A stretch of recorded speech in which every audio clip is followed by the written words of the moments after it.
Some pens are papers ಅಂತ ಹೇಳಿರ್ತಾರೆ. Some pens R, some ಅಂದ್ರೆ ಡಯಾಗ್ರಾಮ್ ಯಾವ ತರ ಇರುತ್ತೆ ಅಂತ ನೋಡಿದೀವಿ, ಎರಡು ಸರ್ಕಲ್ ಇಂಟರ್ ಕನೆಕ್ಟ್ ಆಗಿರುತ್ತೆ ಅಂತ ಅರ್ಥ. ಸೊ ಇದನ್ನ ಪೆನ್ ಅಂತನಾರು ಬರೀರಿ, ಪೇಪರ್ಸ್ ಅಂತನಾರು ಬರೀರಿ, ಏನ್ ತೊಂದರೆ ಇಲ್ಲ, ಎಲ್ಲಾದ್ರೂ ಬರಿಬಹುದು ಸಮಯದಲ್ಲಿ. ಸಮ್ ಪೆನ್ಸ್ ಆರ್ ಪೇಪರ್ಸ್ ಇಲ್ಲಿದೆಯಲ್ಲ, ಈ ಜಾಗದಲ್ಲಿ ಏನಿದೆ ಅಂತ ಅರ್ಥ, ಪೆನ್ ಅಂಡ್ ಪೇಪರ್ ಎರಡೂ ಇದೆ ಅಂತ ಅರ್ಥ. ಪೆನ್ ಅಂಡ್ ಪೇಪರ್ಸ್ ಎರಡೂ ಇದೆ ಅಂತ ಮೀನಿಂಗ್ ಈ ಜಾಗದಲ್ಲಿ. ಓಕೆನಾ? ಇದನ್ನ ಪಾಸಿಟಿವ್ ಆಗಿ ಹೇಳ್ಬೇಕಾದ್ರೆ ಏನಂತ ಹೇಳ್ಬೋದು ಅಂದ್ರೆ, some papers, some pens are papers ಏನಾದ್ರು ಯೂಸ್ ಮಾಡಿ, ತೊಂದರೆ ಏನಿಲ್ಲ.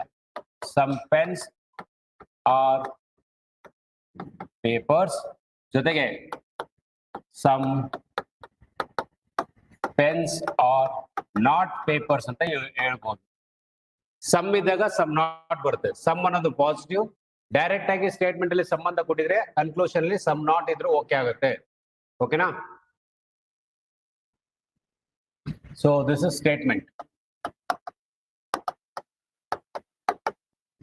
ಇದು ಕನ್ಕ್ಲೂಷನ್.